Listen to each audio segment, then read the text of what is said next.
자, 오늘 하나님이 2010년에 주시는 마지막 말씀입니다. 성령으로 처음 익은 열매에 대해서 말씀을 드릴 것입니다. 로마서 8장 18절부터 25절까지.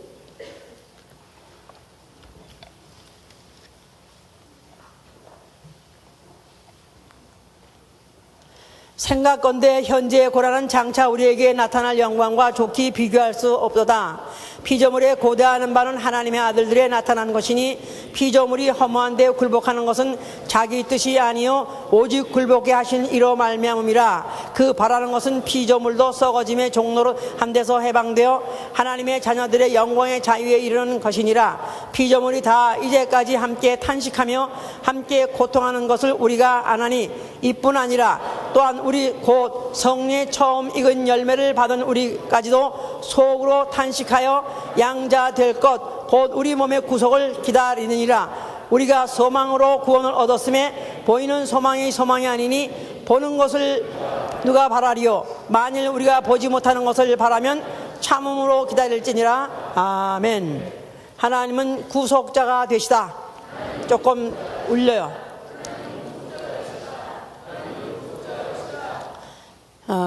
하나님은 구속자가 되시다. Our God is Redeemer. 구속자가 되시다고 시편 78편 35절에 그렇게 되어 있습니다. 하나님은 자기 피로 영혼을 구속하시고 또한 그 구속한 자를 유익하게 가르치시고 마땅히 행할 길로 인도하시는 분이라고 이사야 48장 17절에 그렇게 되어 있습니다. 하나님은 자기 피로 영혼을 구속하시고 그 구속한 영혼을 내버려 두지 아니하시고 유익하도록 가르치시고 마땅히 행할 길로 인도하시는 분이시다. 그래서 하나님은 구속자이신 것입니다. 바로 우리의 신앙은 나의 구속자가 누구인가 아는 것이고 또 내가 바로 어떻게 그에 의해서 구속을 받았는가 아는 거, 이게 바로 우리의 신앙입니다. 우리의 신앙생활은 이제 우리 몸의 구속의 날까지 기다리되 고난을 참음으로 기다리는 생활, 이게 바로 우리의 신앙생활인 것입니다. 몸의 구속의 날까지 그랬는데 unto the day of redemption of our body, 우리의 몸의 구속의 날이 있다는 것입니다. 우리 몸의 구속의 날까지 기다리되 우리가 마치 waiting for the adoption, 그래서 마치 양자로 데려감을 당하는 바로 그날까지 기다리되 고난을 참으로 기다리는 생활, 이게 바로 우리의 신앙생활인 것입니다. 로마서 8장 17절에 너희가 만약 하나님을 아버지라고 부른다면 너희는 하나님의 자녀다, 이 말이에요. 하나님의 자녀이다면 그리스도와 함께한 후사요. 그리스도와 함께 후사라면 그리스도와 함께 영광도 함께 받고 또 그리스도와 함께 고난도 같이 받아야 될지니라 그랬죠. 그래서 그리스도와 함께 후사라고 그랬을 때 joint heirs with Christ 그랬어요. 그리스도와 같이 joint heirs랍니다. heir라는 말은 상속자지요. 그런데 그 상속자 후사라는 뜻인데 joint heir라고 했던 말은 그리스도와 똑같은 수준에 하늘을 상속하고 보좌를 상속하는 왕위를 계승받는 그런 joint란 말은 레벨이 같다는 뜻인데 이런 정도의 영광이 기다리고 있기 때문에 우리가 잠시 잠깐 동안 받는 고난은 앞으로 받을 영광과 좋게 비교할 수 없도다. 자, 우리는 이 영광에 눈을 떠야 돼요. 자, 우리 오늘 2010년을 그동안에 성령의 사람이 되자에 대해서 쭉 말씀을 나눴습니다. 그런데 이제 오늘 2010년 마지막 주에 바로 우리가 성령으로 어떤 사람이 되어야 되겠느냐 할 때 성령으로 처음 익은 열매가 되어야 되는 것입니다. 자, 그래서 지금 구속이라는 말씀과 같이 연결을 시키고 있는데요. 왜냐하면 우리 몸의 구속을 기다리되 성령의 처음 익은 열매로서 기다린다고 했기 때문에 이 열매와 구속이라는 것과 이제 관계가 있는 것이죠. 구속이란 말은 redeem이란 말은 도로 사들이다 그런 뜻도 되고요. 또 구제하다, 구해내다 그런 뜻도 됩니다.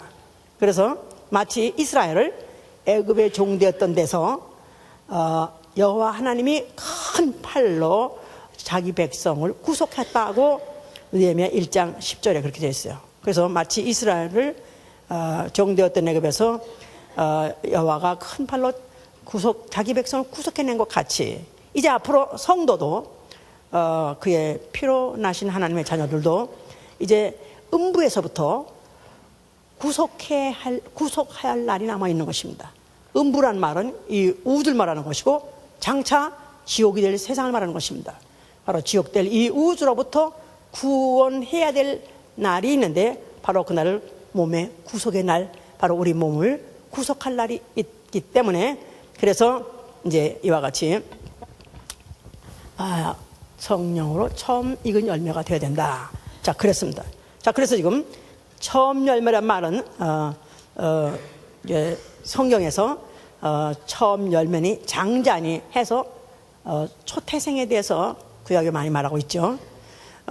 에레미야 2장 23절에는 이스라엘은 여호와의 성물이요 나의 소산의 처음 열매라 이렇게 말하고 있어요.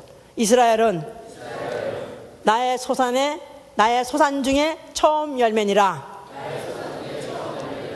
호세아 9장 10절에도 하나님의 소산 중 하나님의 프로덕션 중에서 그 중에서 처음 열매다 하고 소개하고 있습니다. 또 다른 말로 출애굽기 4장 22절 또 시편 89편 27절에는 이스라엘은 내 장자니라 이렇게 표현하고 있어요. 그러면서 세계 열국 중에서 으뜸이 됨이라. 세계 열국 중에서 으뜸이 됨이라. 이스라엘은 나의 장자요 세계 열국 중에 으뜸이 되니라. 자, 그래서 이제 구약 시대 때 특별히 이스라엘 백성을 하나님이 구별하신 것은 많은 종족들, 많은 사람들, 하나님이 짓지 아니한 백성 사람이 없죠. 그런데 그 중에서 특별히 그들을 구별하는 것은 바로 하나님의 처음 열매, 여호와의 처음 열매다 하고 소개해서 열매라고 하기도 하고 또 장자라고 하기도 그렇게 표현했었어요. 그런데 그들이 그 애굽에 가서 종살이를 하고 있었을 때 모세를 보내가지고 내 백성 이스라엘을 내보내라 그 말을 하시면서 또 다른 표현으로 뭐라고 표현하냐면 내 아들을 내보내라, 나를 섬기게 하리라. 내 아들을 내보내라, 나를 섬기게 하리라. 출애굽기 4장 23절 얘기입니다. 그런데 바로가 거절을 했어요. 내가 여호와가 누구간데 내가 그들을 내보내겠느냐, 그들은 내 종이다 이렇게 주장하고 안 내보냈었습니다. 그래서 하나님이 그들한테 보복하기를 무슨 방법으로 보복했죠? 내 장자를 죽일 것이다. 그래서 그 애굽의 바로의 장자부터 시작해서 여종의 장자, 나아가서는 생축의 장자까지, 생축의 초태생까지, 맏것까지 싸그리 다 죽여버리는 그런 보복을 하신 것은 바로 이스라엘은 내 장자요, 그 장자를 택한 이유는 바로 나를 섬기게, 거룩한 곳으로 인도해서 나를 섬기게 하려는데 그것을 만약에 거절한다든가 방해한다든가 한다면은 네 장자가 바로 죽을 것이다 해가지고 결국은 그렇게 다 죽여버렸었습니다. 그러면서 그들이 광야에 이르렀을 때 계명을 주었어요. 그것을 그들로 하여금 잊지 않게, 생활 중에서 그들로 하여금 잊지 않게 계명을 주셨는데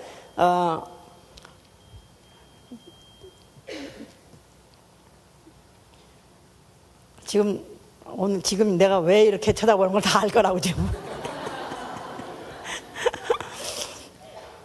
하여튼 구역마다 열매를 내놓으려고 얼마나 애를 썼는지. 해를 거듭하면 거듭할수록 그렇게 열기를 더할 수가 없어요. 내가 우리 집에서 내다보니까 불야성이야. 우리 예수 보건교회는 불야성. 개강당은 대강대로, 소강당은 소강당대로, 또 무슨 그 회의실은 회의대로 불이 와 11시도 12시까지 밤에까지 켜져 있어. 내다보니까 유리창으로 보여. 이렇게 하는 게 다 보여. 참 하여튼 할렐루야. 그래서 지금 그것만 여기 잔뜩 있을 거라고 이제 잊어버려. 자, 그들의 계명을 주셨을 때 그 계명에 초태생은 여호와의 것이다. 그래서 초태생은 여호와의 것이다. 사람의 초태생이든 가축의 초태생이든 다 구별하라. 여호와의 것이니라. 법을 만들어 버렸어요. 법을 만들어 버렸어요. 그래가지고 생축도 그 생축 중에서 맞고 첫 것은 이건 죽여버려야 돼. 원래 여호와의 것이니까. 그런데 대속하고 싶으면, 살리고 싶으면 어린 양 한 마리로 대속을 하게 할지라. 그래서 만약에 나귀 한 마리를 첫 것을 이걸 세이브하고 싶어, 그러면은 양 한 마리, 괜히 애매한 양 한 마리 죽어가지고 대속하게 하고 그 나귀를 살리거나, 또 소도 마찬가지입니다. 그런 식으로 대속하게 했어요. 또 아들도 마찬가지입니다. 아들도 만약에 맏아들을 낳았을 때는 그 맏아들을 살려야 되려면은 양을 한 마리 죽여서 그걸 대속하게 하고 또 장자를 갖다가 살려서 그렇게 해가지고 그들에게 심었어요. 아주 사상을 심은 것은 초태생은 여호와의 것이다. 바로 하나님의 것이다. 이렇게 아주 도장을 찍어버린 것이죠. 자, 성소는 이거를 기억하게 하는 것이다 이 말이에요. 성소는 뭘 기억하게 하는 것이라고요? 성소는 뭘 기억하게 한다고요? 뭐라고요? 초태생은 여호와의 것이다. 그게 아니지. 이스라엘은 하나님의 처음 열매다. 하나님은 너희를 애굽 땅에서 너희를 애굽의 종되었던 데서 구속해 내신 바로 여호와니라. 그래서 너희를 애굽에서 구속해 내서 자기 백성을 삼때 구속해 내서 자기 백성을 삼으신 바로 여호와니라. 이것을 바로 기억하게 하는 것이다 그 말이에요.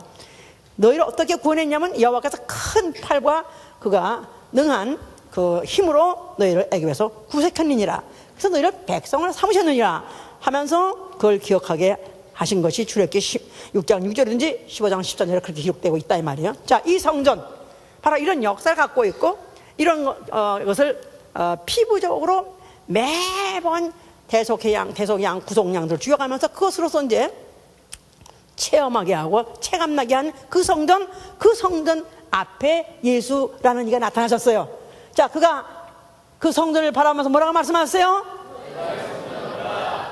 자, 그렇다면은 이제는 뭐를 이 사람들이 이들이 듣고 여기에 예수에 대해서 반감을 갖게 된 게 뭐라고요?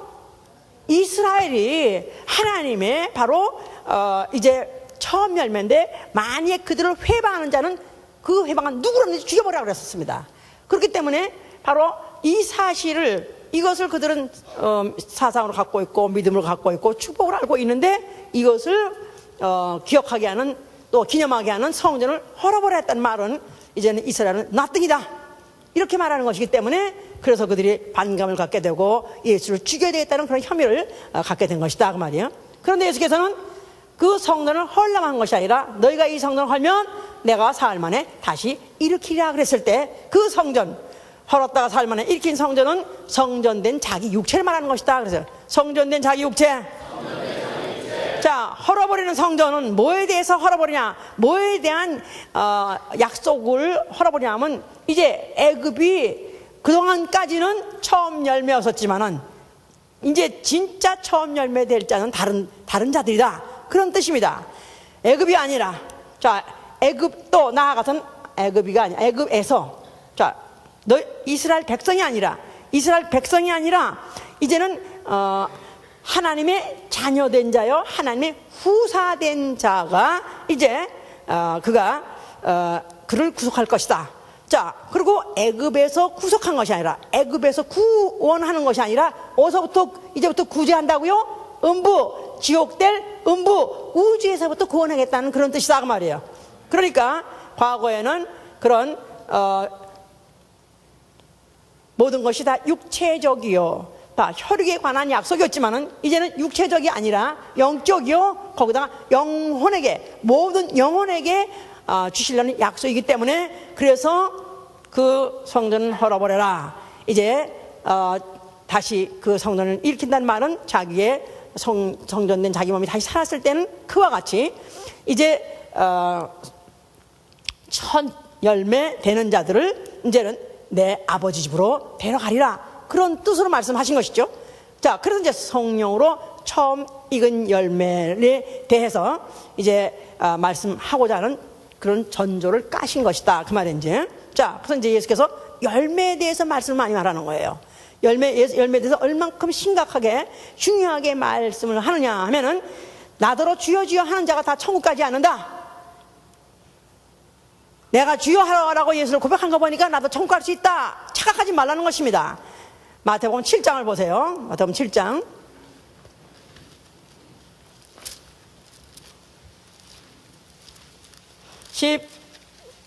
16절부터 보시면 그의 열매로 그들을 알지니 가시나무에서 포도를 또는 엉겅퀴에서 무화과를 따겠느냐. 이와 같이 좋은 나무마다 아름다운 열매를 맺고 못된 나무가 나쁜 열매를 맺나니 좋은 나무가 나쁜 열매를 맺을 수 없고 못된 나무가 아름다운 열매를 맺을 수 없느니라. 아름다운 열매를 맺지 아니하는 나무마다 찍어 불에 던지우니라. 이러므로 그의 열매로 그들을 알지니라. 다시 한번, 이러므로 그의 열매로 그들을 알지니라. 나더러 주여 주여 하는 자마다 천국에 들어갈 것이 아니요 다만 하늘에 계신 내 아버지의 뜻대로 행하는 자라야 들어가리라 그랬어요.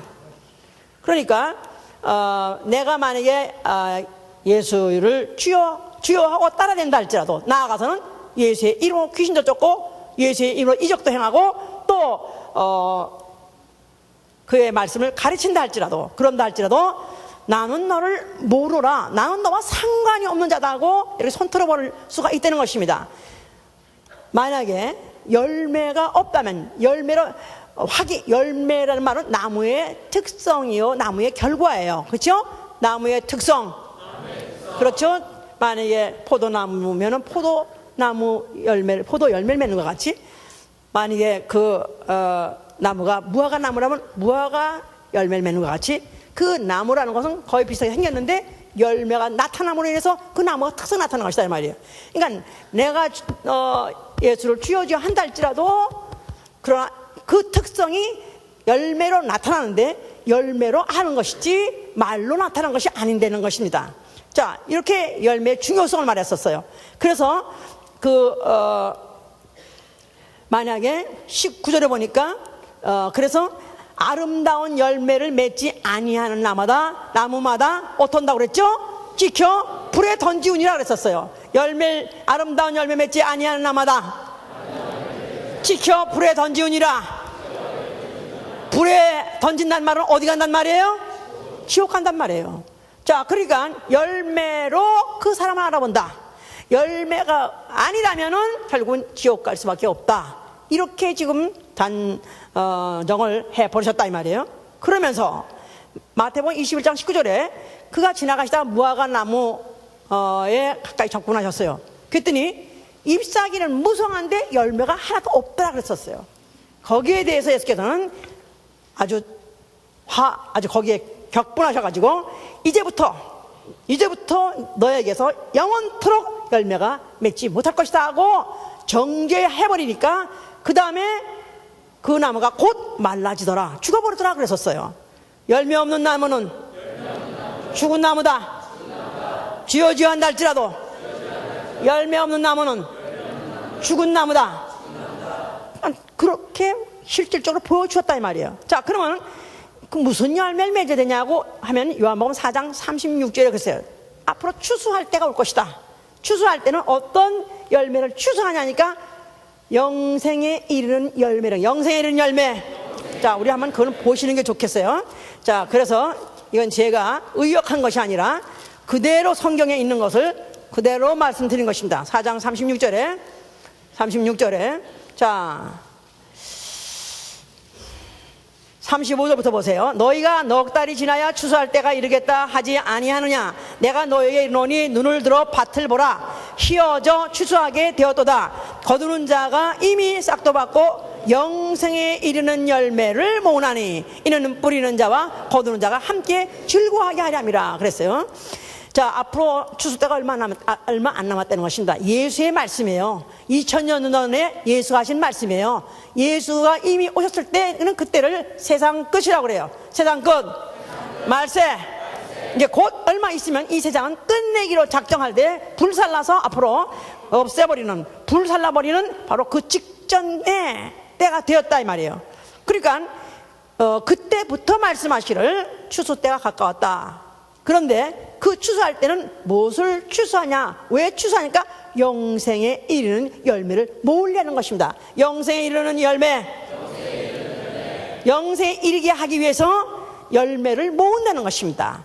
그러니까 바로 이 영생에 이르는 열매가 뭐냐면 생명의 부활이다. 생명의 부활, 생명의 부활.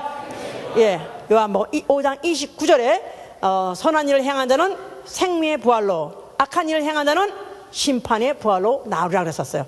예수 믿는 사람만 부활하는 것이 아니라 예수 안 믿는 사람은 부활하지 않고 없어지는 것이 아니라 전 인류는 육체가 죽어서 흙으로 돌아가서 흔적도 없이 없어지지만, 그러나 어느 땐가 추수꾼이 오실 때는, 추수꾼이 다시 오셨을 때는 생명의 부활로 나온 자가 있고 심판의 부활로 나온 자가 있습니다. 생명의 부활로 이르러서 영생의 나라로 들어간 자가 있는가 하면은 심판의 부활로 이르러서 두 번째 사망 불못에 던지기 위해서 부활시키는 그런 때가 온다는 것입니다. 자, 그는 그 일을 하기 위해서 그가 당시에 그들이 가장 신경이 아주 예민해 있는, 그들은 육체로서 고난받아도 포기할 수 없는 그런 소위 말해서 주체 사상이 그들한테 있죠. 자, 우리 백성은 최소한도 여호와께 구속받은 백성, 우린 여호와의 것이야. 바로 이 사실로 그들은 역사적으로 어떤 고난을 받아도 그들은 흩어지지 않고 그 주체 그 의식과 사상 중에서 그 민족 의식을 그대로 갖고 보존하고 있었었는데, 그들에게다가 그것을 상처를 주고 그들로 하여금 반발 일으키게 하는 말씀을 결국 함으로 인해서 예수는 결국은 잡혀서 그가 죽게 된 것이죠. 이제 그들을 갖다 배척하고 그들을 팔아가지고 결국은 그들을 죽음에 넘겨줬습니다. 자, 예수께서 죽으시면서 뭐라고 말씀하셨어요? 자, 뭐를 다 이뤘어요? 그가 무엇을 다 이뤘죠? 그는 아버지께서 어떤 분이시라고요? 구속자다. 구속자. 자, 구속자란 말은 이제 그가 리디머라고 그랬죠? 그를 구제하다 이 말이에요. 어디서? 능히, 죽음에서 그를 능히 건지실리 아버지에게 그가 심한 통곡과 눈물로서 그의 손을 아랬다 하지 않습니까? 그러면서 그가 죽으실 때는 나는 아버지 계명 받아가지고 계명대로 나는 목숨을 내놓습니다. 그런데 바로 이 일을 아버지는 기뻐하신다고 요한복음 10장 17절에 했어요. 아버지께서 바로 기뻐하시는 것은 내가 내 목숨을 다시 얻기 위해서 내 목숨을 버리노라. 바로 이는 내가 아버지께 받은 계명이니 나에게는 죽을 권세도 있고 살 권세도 있다 하고 그렇게 말씀하셨어요.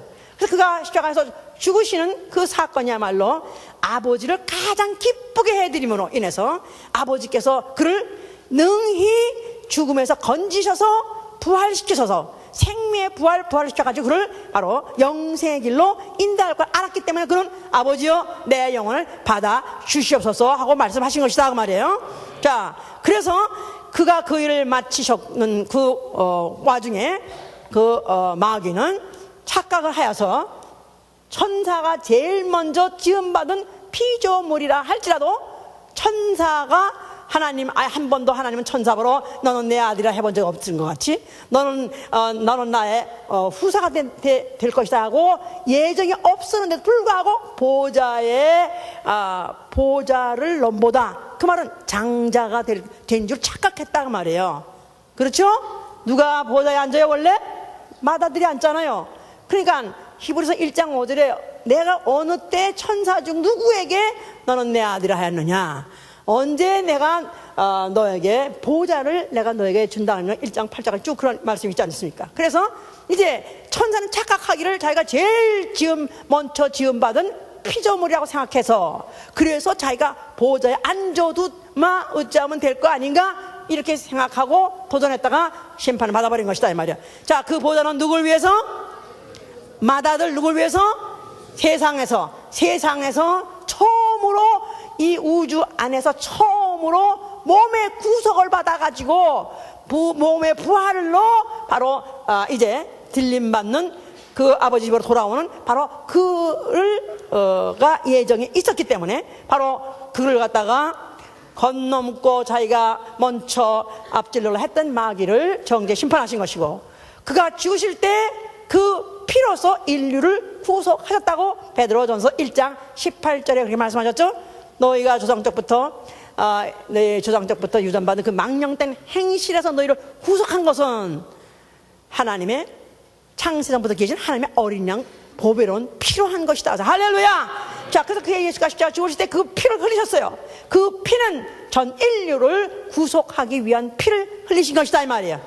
그 피를 영접한 자에게 하나님의 자녀가 되고, 그 피를 영접한 자, 그 피를 가진 자를 앞으로 생명의 부활에 이르게 할 수 있는 씨를 그가 뿌리신 것이다 그 말이에요.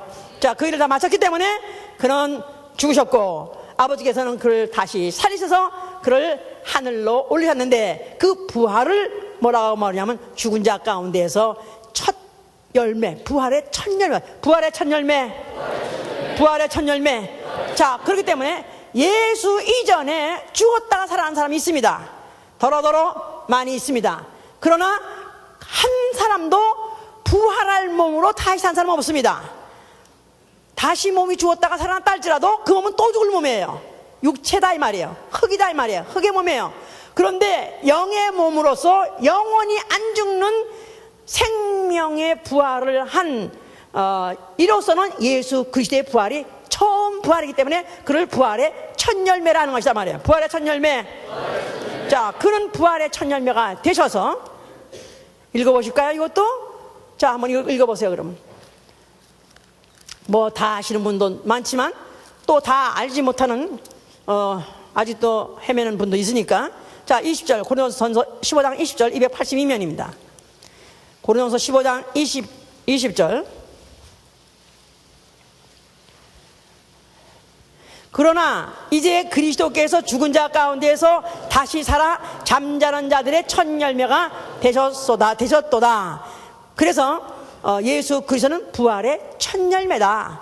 그래서 바로 이 첫 열매자가 되셨기 때문에 이 첫 열매는 어디로 가신 거예요? 이제 하늘 창고로 올라가신 것이다 말이에요. 하늘 창고, 아버지 집. 자, 그래서 이제 열매를 땄기 때문에, 그래서 그 열매를 이제 창고에 들였었습니다. 그 출애굽 23장에도요 16절에 보니까 맥주절하고 수장절이 있어요. 그 맥주절에는 맥주를 뭐 하냐면 땅 수고해서 열매 맺은 것의 첫 열매를 거두는 시기를 맥주절이라고 그래요. 그런데 연종에는 수장절, 그 수장절은 연종에 지키는데, 그것은 이제 그 창고에다가 그 열매를 갖다가 이제 창고에다가 보관하려고 쌓는 때 그걸 수장절이라고 그래요. 그러니까 바로 출애굽기 23장 16절에 바로 한 절 안에 맥주절과 수장절이 있었던 것은 예수 그리스도의 부활과 또 그가 아버지로 그가 돌아가서는 그것을 압축해서 바로 보여주신 예언이다 이 말이에요. 무슨 말인지 아시겠어요? 자, 그리고 그는 그 일을 마치셔서 그는 그를 끌고 하늘에 올라가서 앉아 계시고, 그가 약속한 대로 몇 날이 못 되어서 성령을 보내주셨습니다. 성령은 왜 오셨어요? 성령은 예수의 피로 거듭난 하나님의 자녀된 자들에게 처음 익은 열매 되게 하려고 오셨다 그 말이에요. 아멘입니까? 성령을 받으면 처음 열매가 됐다 끝났다 그런 뜻이 아닙니다. 성령을 받고 방황하고 랄랄라 해보니까 나는 이제는 구원 완전히 받았다, 나는 이제는 걱정 염려할 것도 없고 더 이상 무슨 나한테 이러라 저러라 말할 것도 없고 나는 죽어도 천당 갈 나는 확신이 있고 또 자신도 있다, 이렇게 생각하면 오해다 이 말이에요. 성령은 사람 중에서 처음 익은 열매가 되게 하려고 성령이 오신 것이고, 성령이 또 가르치시고 인도하시려고 오신 것이다 그랬었어요. 아까 처음에 지가 구속자는 누군가에 설명할 때 구속한 자를 유익하게 가르치고 마땅히 행할 길로 인도하시는 이가 바로 구속자라 그러지 않았습니까? 예? 자, 그러니까 바로 성령이 오신 것은 이미 예수의 피를 영접해서 죄 씻음을 받고 죄 사함을 받고 하나님의 자녀로 거듭난 자를 성령으로 처음 익은 열매 되게 하기 위해서 오신 것이다 그 말이에요. 자, 그래서 아까 고린도서 15장 22절을 읽었었죠? 20절 읽었죠? 예수가 바로 죽은 자 가운데서 천년왕이 됐다 했을 때 이제 앞으로 23절 보면은 그러나 각각 자기 차례대로 되르니 먼저는 첫 열매는 그리스도요 다음에는 그리스도 강림하실 때 그에게 붙은 자요 그 후에는 나중이니. 그래서 부활의 열매를 말하는 시기를 성경에서는 3차례로 말하고 있습니다. 제1차는 예수 그리스도 자신의 부활이요, 제2차는 그가 재림하실 때 다시 오실 때 추수꾼이 추수하러 다시 오실 때 그때 그에게 붙은 자의 부활. 이걸 첫째 부활이에요. 첫째 부활. 예, 이거를 이제 계시록 20장 4절 이후에는 첫째 부활이라고 표현하고 있습니다. 우리 또 생명의 부활이라고 표현하기도 하고요. 자, 그래서 이 첫째 부활에 이르는 자는 그에게 붙은 자요. 그에게 붙은 자요. 어디에 붙는 거죠? 어디에 붙는 거예요? 그가 머리고 그 몸에 붙는 것이죠. 몸에 지체로 붙는 것이죠. 그러니까 주여 주여 그 말은 머리여 머리여 그런 뜻이에요. 말은 머리여 머리여인데 말에 지시를 안 받는 사람, 머리에 지시를 안 받는 사람, 그러면은 그 몸에 붙어있는 지체요 아니요? 그러니까 몸에 붙어있는 지체가 돼 있는 사람이 바로 첫째 부활에 들어가는 것이요 그 후에는 둘째 부활이 있을 것이니 그럴 때는 혹 빨가벗는 구원을 받는 사람이 있는가, 아니면 이제는 심판의 부활을 통해서 지옥 가기 위해서 부활하는 시기가 바로 이렇게 남아있는 것입니다. 자, 어쨌든 간에 모두가 다 열매가 될 것은 될 것입니다. 그러니까 믿는 자도 열매로, 아니면 믿지 않는 자도 열매가 될 것입니다. 믿는 자는 처음 익은 열매로서 아버지 집에 들어가야 되고요, 만약에 그때 못 들어간 사람은 믿지 않는 자로서 사망에 이르는 열매 있어요. 사망에 이르는 열매, 사망에 이르는 열매가 되기 위해서로 부활은 시킨다 이 말이에요. 자, 하나님은 이와 같은 이런 스케줄을 가지고 계셨기 때문에 성령을 보내셨다 그랬었어요. 성령이 오신 이유는 바로 알게 하는 거죠. 알게 하신다.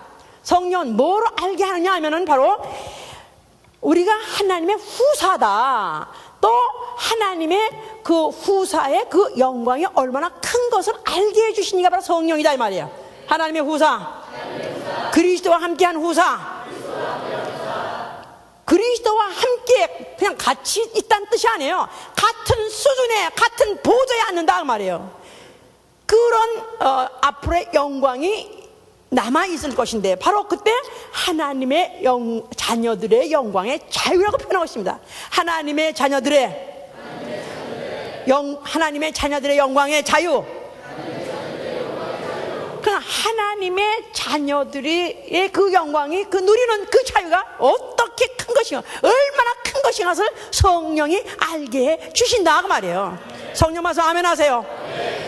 하나님의 후사 영광이 알만하면 아멘 하세요. 왜 대답 안 하셔 별로? 하나님의 후사, 하나님의 나라의 상속자, 하늘나라 가서 보좌에 앉는 그 영광에 대해서 알만하시냐 그 말이에요. 그것이 만약에 알게 안다면은, 그것을 아는 자라면은, 그게 보이는 자라면은 앞으로 모든 피조물이 허무한데 굴복한 것은 자기 뜻이 아니요 오직 굴복해 하신 이로 말미암음이라. 그 바라는 것은 피조물도 썩어짐의 종로로 탄 데서 해방되어, 썩어짐의 종로로 탄에서 해방되어야 한다는 것입니다. 썩어짐의 종로로. 썩어짐이 뭡니까? 썩어짐이 뭐예요? 모든 만물 다 썩습니다. 모든 생명체는 다 썩습니다. 육체는 썩습니다. 우리 육신은 썩어요.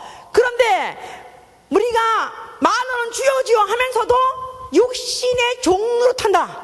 썩어질 육신의 종로는 썩어질 이 육신의 감각에 따라 산다 그 말이에요. 육신의 감각이 주는 신호에 따라서 움직이는 사람, 소스가 어디냐?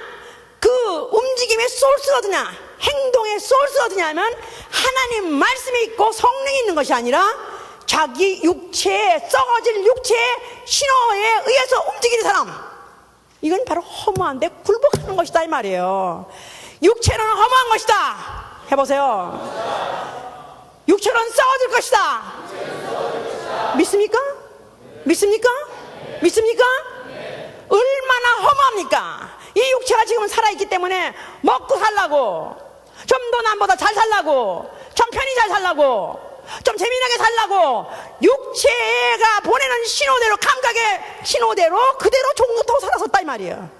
그러나 이제는 성령의 만약에 받은 사람이라면, 또 성령으로 처음 익은 열매가 되기를 원하는 사람이라면, 이제 나를 움직이는 스모스가 누구냐 하면 성령이 되셔야죠. 하나님 말씀이 되어야 되는 것이다 이 말이에요. 아멘. 할렐루야.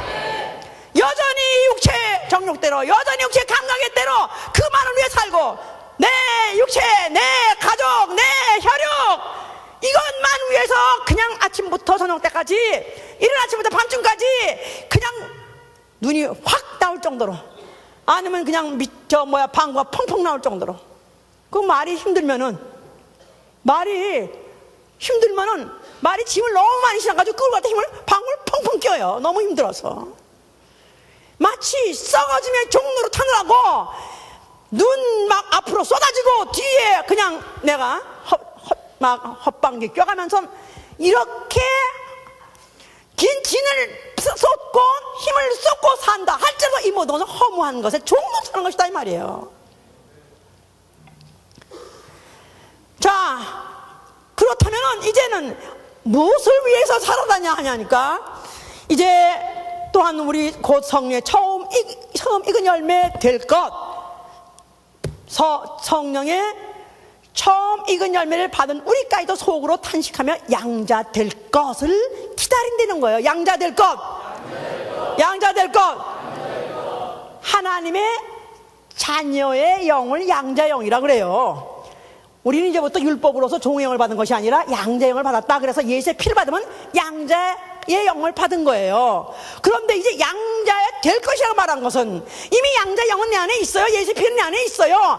이 몸이 자라나서, 이제는 이 몸이 장성한 그리스도의 분량까지 자라나서 그리스도와 함께 후사가 될 장성한 그리스도의 분량까지 자라야 된다 이 말이에요.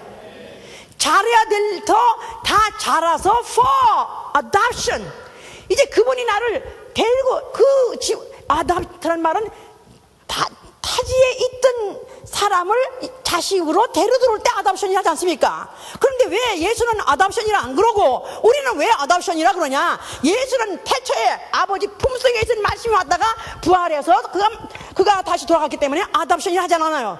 그런데 우리는 이 땅에 육체 안에서 태어난 영이다 이 말이에요. 그런데 예수의 피를 받아가지고 이제는 하늘나라를 가되, 이제 하늘나라를 처음으로 가기 때문에 우리는 양자의 영이라는 것이잖아요. 양자의 영. 자, 근데 양자 될 것, 양자의 영을 받았다 하면서도 양자 될 것이라는 말은 그냥 핏덩어리 되는 것이 아니라 몸의 구속이 된 사람을 데려간다 이 말이에요. 아멘. 구원의 확신만 겨우 있는 사람 아니고, 일주일에 겨우 예배 한 번만 와서 보는 사람 말고, 이제는 그리스도의 몸과 같이 말씀이 바로 육신이 된 이가 그 말씀대로 복종하느라고 죽기까지 복종하셔서 드디어야 하늘나라 들어간 것 같이, 이제 그 예수 하나님의 말씀을 성령으로 받아서 그 말씀대로 순종하고 그 말씀대로 고난도 함께 끝까지 감당한 자가 드디어 바로 몸의 구속을 받아서 하늘나라에 들어간다는 것입니다. 그때까지 인침을 받아야 되는 겁니다. 아멘. 자, 해보세요. sealed라 말은 인치심, 성령의 인치심. 자, 인치자 말은 seal 도장 찍는 거예요. 자, 이런 저 과수원에서 과일을 기릅니다. 자, 사과를 기릅니다. 근데 이 사과가 이제 요만큼 맺었을 때 갖다 딱지 붙입니까 거기다가? 예? 금딱지 갖다 붙여요? 무슨 후지 사과가 있다 이 말이야. 아주 탐스럽게, 보니까 벌레 하나 안 먹었어. 그리고 너무너무 탐스럽게 아주 크게 열리면 그때 그 농장에 금딱지 갖다 붙인다 이 말이야. 그것같이 이제 다 익었어. 너무너무 아름답고 이제 흠이 없어. 그럴 때 딱 치는 건 뭐지 같이? 성령으로 처음 익은 열매를 맺을 사람은 바로 인치심을 받아야 된다 이 말이에요. 아멘. 자, 뭘로 인치를 받냐면 성령으로 인치를 받는다. 다른 말로 말하면 어린 양과 아버지의 이름으로 그 이마에 인침을 받는 것이다 이 말이에요. 우리 계시록 14장 보세요. 계시록 14장 14장 1절 보세요. 4절까지 봅시다. 또 내가 보니 보라 어린 양이 시온산에 섰고 그와 함께 14만 4천이 섰는데 그 이마에 어린 양의 이름과 그 아버지의 이름을 쓴 것이 있도다. 내가 하늘에서 나는 소리를 들으니 많은 물소리와 같고 큰 뇌성도 같은데 내게 들리는 소리는 거목어 타는 자들의 그 거목어 타는 것 같으리더라.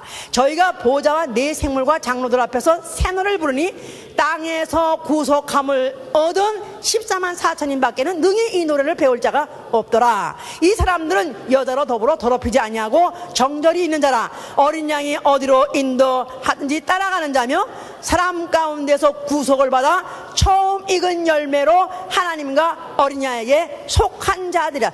사람 가운데서 구속을 받아 처음 익은 열매. 자, 누구냐니까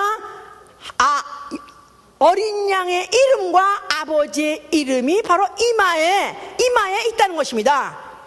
이마에 바로 찍어 있다는 거예요. 그래서 계시록 7장 3절에도 하나님의 종들 이마에다가 인치까지 땅이나 바다나 해하지 말라. 지금 이 세상이 왜 그대로 존재하고 있는지 아십니까? 이 우주가 왜 지금도 모든 천체가 그대로 제 위치를 유지하고 지금도 돌아가고 있는지 아십니까? 하나님의 종의 이마에다가 인치기 위해서 그때까지 보존하고 있는 것이다 이 말이에요. 왜 오곡백과가 모든 계절이 사계절이 있고 지금도 오곡백과가 물이 있고 또 곡식과 양식을 내는지 아십니까? 하나님의 종의 이마에다가 인치시는 시기가 아직 남아있기 때문에 있는 것이다 이 말이에요. 불신자들은 알지도 못하고 농사하고 추수하지만, 예. 그런데 그들은 그래서 그거 가지고 먹고 산다고 생각해요. 아닙니다. 성경에서는 하나님의 종들 이마에다가 인칠 때까지 산이나 바다나 나무나 다 keep going, 내버려 두라. 지금 보존하고 있는 것이다 이 말이에요. 자, 계시록 9장 4절 똑같이 말하고 있습니다.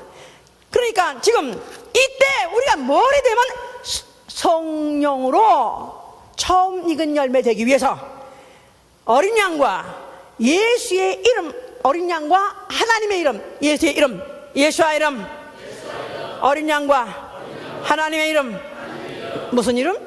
예수. 예수의 인을 맞아야 된다 이 말이야. 어디다가 인을 맞을까요? 이마에다가, 제일 잘 보이는 곳에다가 이마에다가 인을 맞는 거예요. 그래서 계시록 22장 끝에도 그 이마에 그 이름이 바로 인쳐 있다 하고 그 이마에 그 이름이 있는 자들이 바로 그의 얼굴 보면서 섬긴다 하고 그렇게 기록하고 있어요. 자, 그래서 이제 이 인을 확실히 맞아서 모든 사람이 보기에 아주 그 이마에 그 얼굴 딱 보면 그냥 예수가 생각이 나게, 예수 그냥 냄새가 나게 그렇게 나타나도록 돼 있다면 그는 이미 열매가 되어 있는 사람입니다. 바울은 자기는 이미 성령이 처음 익은 열매를 받았다고 표현했어요. 자기는 의로운 제사장 나타나실 때 나는 이미 의로운 면류관을 받기로 작정되어 있다고 확신을 하고 있었어요. 그런데 그거 왜 살아남아 있냐? 나는 차라리 몸을 떠나서 주와 함께 거하는 것을 원하지만은 내가 살아있는 것은 너희들에게 유익이라 그랬었어요. 우리 중에서도 이미 그 인을 맞은 사람이 있습니다. 있기를 원합니다. 아멘. 그런데 아직 이마에 인까지는 안 맞았지만 그러나 그래도 맞으려고 이마에 인을 맞으려고 그래도 오늘 예배 보고 열심히 기도하고 또 전도하고 봉사해서는 가능성이 있습니다. 아멘, 할렐루야. 자, 그래서 이렇게 성령의 처음 익은 열매를 확실히 받아야 되는 것은, 조속한 시일 내에 빨리 받아야 되는 것은, 만약에 어느 때인가 예수 그리스도께서 이미 예언하신 대로 적그리스도가 너에게 나타날 것이다 그래서 적그리스도 나타나서 그가 와서 그의 인을 찍어버리면은, 그 다음에는 이제는 기회가 없습니다. 영원히 세세토록 불과 유황불에서 이제는 고난을 받는다 그랬었어요. 앞으로 적그리스도가 나타날 것이다. 우리는 로고서 배우고 있습니다. 그런데 지금 적그리스도가 나타나면은 이제 그가 무엇을 요구하느냐? 적그리스도 말은 엔타이 크라이스트란 말은 전 세계를 통일하는 임금이 하나 나온다. 전 세계를 이제 통괄하고 다스리는 왕이 하나가 나올 것이다. 예수 말고 전 세계를 다스리는 왕이라면 그건 바로 적그리스도다 이 말이에요. 근데 그 적그리스도가 나타나기 위해서 지금 모든 세계는 그거를 준비하고 있다. 그런데 준비하고 있는지 없는지 잘 모르겠다. 나는 모르겠다 하는지 모르지만, 그러나 모든 징조는 지금 다 그렇게 가까이 오고 있는 것은, 나라가 하나로 통일되려면 얼마나 어렵습니까? 조그만 한반도 하나 통일도 못해가지고 몇십 년 걸리는 판국에 전 세계가 한 나라 되려면 얼마나 힘들겠어요. 그런데 너무너무 겉으로 표면으로는 지금 그거 표면으로는 잘 모르고 지난 사람 많지만은 그 내부에서 너무너무 지금 이런 모든 기운들이, 모든 준비가 너무나 무서울 정도로 진행이 되고 있다는 사실을 안다면, 만약 이것을 느낀다면 사실 잠이 안 온 얘기죠. 지금 the world를 뭐라고 표현하면 the 구글드라고 표현해요. 구글에다 ed 붙이면은 the world라는 거야. 왜냐하면 구글이 전 세계 사람의 정보를 지금 거의 다 갖고 있다. 그러니까 유튜브까지 합해가지고 한 바람에 이제 하루에 5억 명이 구글에 들어간다. 그래서 유튜브에 들어가는 사람이 5억 명이 타출한다는 거예요. 거기에 액세스 한다는 거예요. 그러면서 거기 걸 보려고 들어가지만 자기 정보를 다 내놓기 때문에, 그 정보를 다 갖고 있기 때문에 전 세계는 구글이 앞으로 지배할 것이다. 구글이 지배한다는 것은 구글이 한다는 게 아니라 구글과 같이 지금 모든 것을 보이지 않는 어떤 사이버 세계에서 이미 통합하는, 전 세계를 하나로 통합하기 위해서 모든 정보를 통합하고 모든 걸 통과할 수 있도록 지금 중앙으로 모으고 있다. 이 사실을, 이런 걸 안다면 너무너무 이거 심각한 거죠. 앞으로 적그리스도 나타나기만 하면은 오른손이나 그 이마에다가 그의 표를 받지 않는 자는 매매할 수 없도록, 무엇이든지 사고 팔 수 없도록, 뭐 양식은 말할 것도 없습니다. 또 무슨 의복 말할 것도 없습니다. 가스도, 전기도, 물도, 일체 사고 파는 것을 내가 얻을 수 있고 또 팔 수 있고 공부할 수 있는 이 모든 줄이 결국은 현재는 돈으로 이렇게 좀 결제된다고 하는데, 사실 현금 가지고 결제 안 되는 것을 우리 이미 너무나 체험하고 있어요. 이미 벌써 온라인으로 결제하는 거 많지 않습니까? 그런데 이런 것들이 앞으로는 짐승의 표를 받지 않고는 결제가 안 되는 때가 된다. 그런 날이 곧 온다고 성경은 말하고 있습니다. 그냥 하나도 실감 안 나는 모양이야. 자, 성경을 보세요. 그럼 계시록 13장 보세요.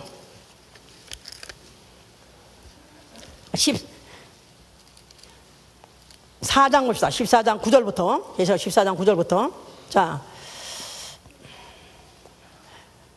또 다른 천사 곧 셋째가 그 뒤를 따라 큰 음성으로 다가르되, 만일 누구든지 짐승과 그의 우상에게 경배하고 이마에나 손에 표를 받으면 그도 하나님의 진로의 포도주를 마시리니 그 진노의 잔에 섞인 것이 없이 부은 포도주라. 거룩한 천사들 앞과 어린 양 앞에서 불과 영으로 고난을 받으리니 그 고난의 연기가 세세토록 올라가리로다.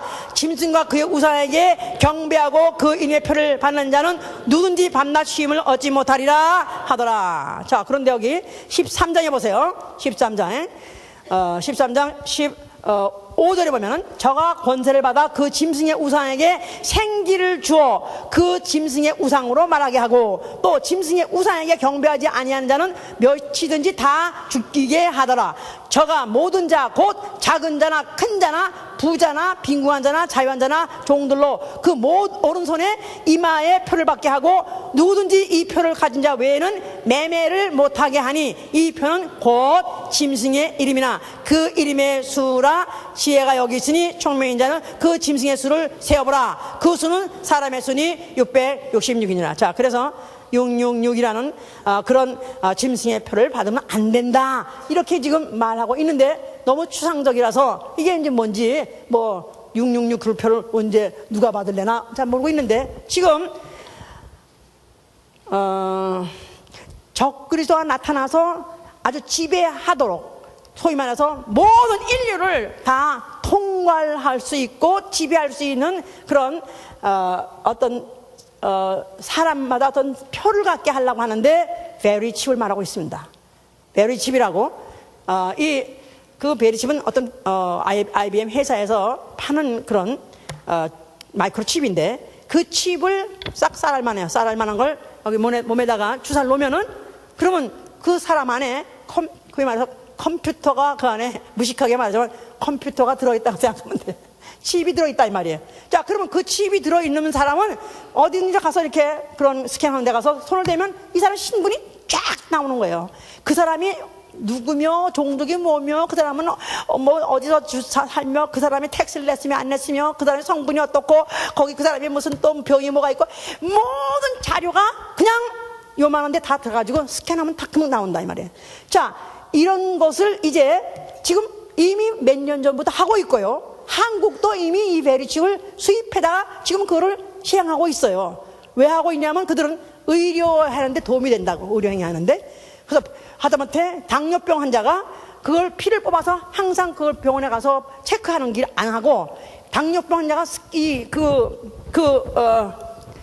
그 마이크로칩을 가서 어디서 스캔하면 그것이 의사방으로 가가지고 의사가 그걸 보면 읽으면 안 되는 거예요. 그냥 갈 필요도 없어. 어디 가든지 얼마든지 그 사람의 신분과 상황이 그대로 나오면 되는 거예요. 자, 이것을 지금 하고 있습니다. 그래서 이제는 어린애 낳자마자 누구든지 다 그와 같이 이제 그런 칩을 넣을 것이다. 더군다나 이제 앞으로 미국도 이제는 헬스케어가 이제는 뭐 글로벌 헬스케어니 이런 것을 실행하려면은 이런 것이 안 되면 안 된다는 거예요. 그래서 언제 우리는 너무나도 수년 내에 어쩌면 이 칩을 전 교회가, 아니 전 국민이 다 받아야 될 어떤 그런 강요를 받을지도 모른다 이 말이에요. 자, 그랬는데 내가 만약에 안 받아요, 그럼 어떻게 되는 거야? 구속당합니다.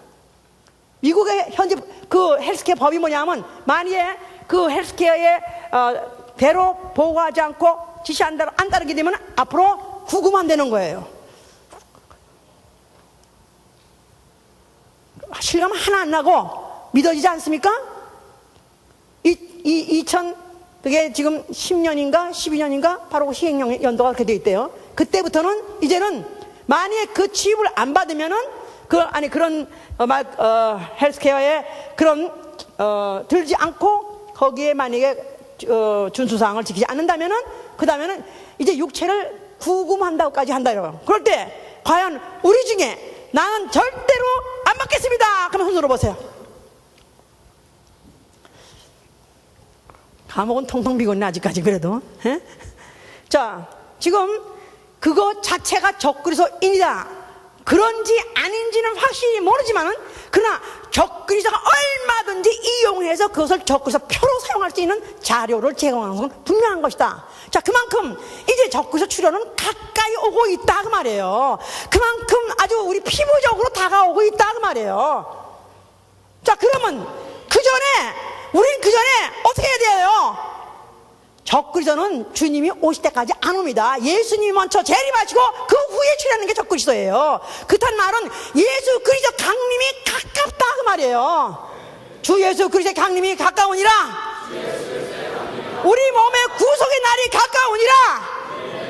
신앙은 바로 우리 몸에 구속할 날이 가깝다고 믿고, 이제 그 날까지 참음으로, 어떤 고난도 참음으로 이기라는 것입니다. 그러기 위해서 우리는 어떻든지 성령의 처음 익은 열매 되도록, 성령이 처음 익은 열매로서 확증받을 수 있는 하나님의 이름 예수와의 이름이 임하여 인치킨 자가 되시길 위해서 축원합니다. 예수 복음교회를 다닌다고 해서 인치키는 게 아니에요. 내가 집사라고 인치키는 게 아니고, 이거는 하나님의 성령이 우리 안에 속까지도 보시고 꿰뚫어 보시는 이에 의해서 되어지는 것이다 이 말이에요. 또 이 증거는 그 입술을 찬양하고 그 입술을 증거하는 입술의 열매로 나타나서, 입술의 열매, 입술의 열매, 내가 예수를 시인하고 예수를 증거하는 그 입술의 열매로서 그가 이마에 바로 그 이름이 찍혔는가도 알 수 있고 가름할 수 있다 그 말이에요. 자, 우리 한 해를 또 이렇게 속절없이 너무나도 황급결에 또 한 해가 이렇게 날아가게 됐습니다. 정말 내 앞에서 정말 이 세월이 이렇게 날아가나이다. 아주 화살같이 날아가나이다. 정말 날아가게 이렇게 쏜살같이 나갔습니다. 오늘이 바로 연종 예배예요. 한 해를 마감하는 예배다 이 말이에요. 한 해를 마감한다 할 때 감회가 있어야지요. 내 일생을 마감할 때는 과연 어떻게 될 것인가? 내가 한 해를 마감하면서 나는 과연 어느 정도 무슨 하나님 앞에 그래도 내놓을 거 있다든가 무슨 성취한 것이 있어서 자랑스러운 것도 있을 수도 있고 또 감사한 것도 있을 수도 있어요. 그렇지만 한편으로는 너무나도 후회스러운 게 많습니다. 너무나 아쉬운 게 많습니다. 너무나도 참 한 해가 이렇게 갈 줄 알았다면, 이렇게 쏜살같이 날 줄 알았다면 내가 한 해를 좀 더 내가 알차게 살았었을 것을, 내가 좀 더 알찬 열매를 맺었을 것을, 그런 후회가 없습니까? 전에요? 없습니까? 무엇을 하고 있는 거야 도대체? 예?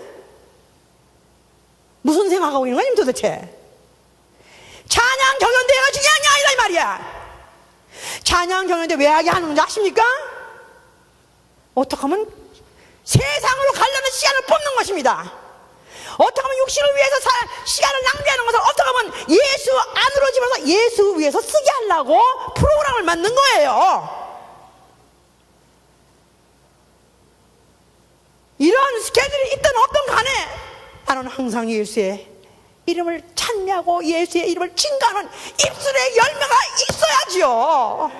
전도의 열매가 있었어야지요. 내가 하늘을 돌아봤을 때 내 전도의 열매가 있는가? 내가 전도를 했던지 그 열매를 맺은 사람이 있는가? 만약에 없더라면 참 나는 너무나도 하나님만 토소이다. 난 너무나 부끄럽도소이다. 난 너무나도 참 후회가 많도소이다. 후회가 많죠. 자, 내 일생에 만약 이렇게 끝난다면, 내 일생이 오늘같이 만약 끝난다면, 오늘로서 끝난다면, 내 일생이 만약 이걸로 끝난다면 이래도 무감각일 겁니까? 처음 성령의 처음 익은 열매로 내가 만약 아버지 집으로 데려감을 당하지 못한다면 나는 천추의 한일 것입니다. 슬피 울면서 이를 갈거나 아니면 지옥불에서 세세토록 고난을 받는다 했는데 그렇게 될 리가 어떻습니까? 그래도 아직까지 내 육체가 살아있는 것도 감사하고 아직까지 주님이 오시지 않은 것도 감사하고, 자, 나 올해는 후회가 많고 나는 아쉬움이 많습니다. 그러나 혹시 내게 내년으로 허락해 주신다면 나는 올해 같은 한 해를 살지 않을 것입니다. 난 올해같이 또 열매 없는 한 해를 보내지 않을 것입니다. 나를 도와주시옵소서. 나를 도와주시옵소서. 내가 참으로 나를 몸을 쥐어 뜯고 내 옷을 잡아 찢어가면서 회개하고 그리고 내가 새로 다짐해야 되지 않겠느냐 그 말이요. 가장 저주받은 사람이 뭐냐? 이 썩어짐을 모르는 거, 육체에 썩어지고 있다는 이 감각을 모르는 사람, 다시 말해서 시간 개념이 없는 사람, 시간의 개념이 없는 사람, 그저 오늘도 살아있으니까 내일도 살아있겠지, 또 내일 살아있으면 또 모레 살겠지, 시간의 개념 없면서 이게 저주받은 거예요. 우리에게 이게 시간과 절기를 주신 것은 이 시간을 통해서 이제 내 육체는 지금 시시각각으로 지금 사라져가고 있고 썩어져가고 있다는 것을 알게 하시고, 썩어짐의 종로로 다시 하지 않으리. 나는 다시는 썩어짐의 종로로 해방되어서 하나님의 아들의 영광의 자유에 이르리라. 나는 내 몸의 구속되는 나를 위해서, 양자 될 것을 위해서 어떤 고난도 나는 감당하라고 작정하신 여러분 되실 예수님으로 축원합니다. 내가 짐승이 아닌다면 한 해를 마감하면서 아무 감회가 없다면 이건 짐승입니다. 나는 도무지 밥이나 먹고 똥이나 만들어내는 짐승입니까? 나는 오로지 썩어짐을 위해서만 사는 짐승입니까? 성령이 내게 깨우쳐 주시는 것은 내 안에 예수의 피가 있어서 하나님의 아들이 될 수 있고 하나님의 아들의 영광의 자유가 남아있다는 것을 알게 해주셨을 것입니다. 내 영감을 살려주시옵소서. 내 영혼을 살려주시옵소서. 내 영감을 살려주셔서 어쩌든지 이젠 다시는 쌍아짐의 종로를 하지 않게 도와주시옵소서. 내 몸의 구속을 위해서 살게 하여 기도합니다. 예수와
재직 중에서 아직도 썩어짐을 위해서 동분서주하고 있는 사람 보면 가서 가슴을 치고 통곡하고 싶습니다.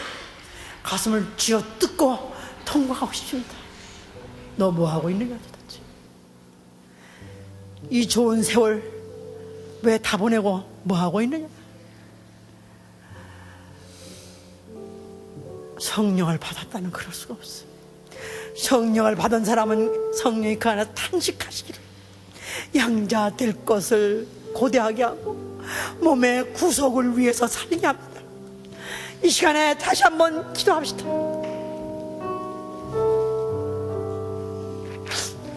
나와 내 가족이 다시는 썩어짐으로 세월 보내지 않게 하여 주시옵소서. 몸의 구속을 위해서 살게 하여 주시옵소서. 다시 한번 기도합니다.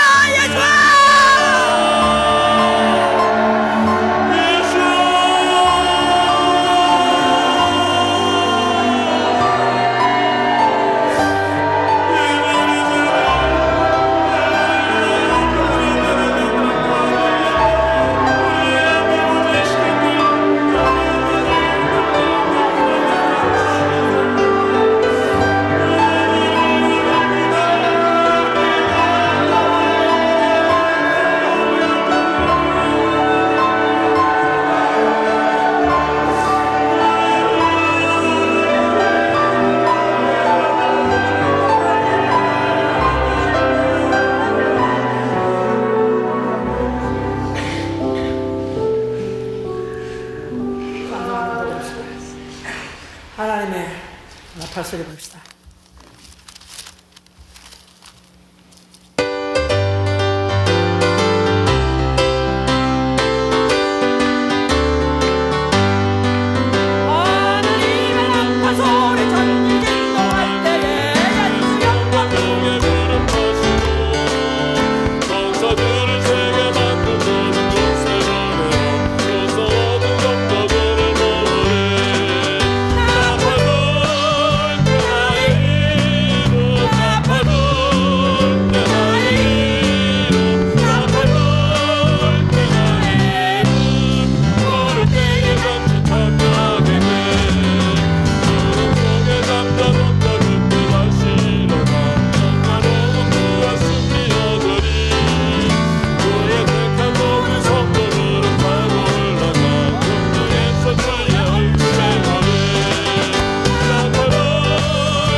이렇게 해도 한 해가 가고 저렇게 해도 한 해가 갑니다.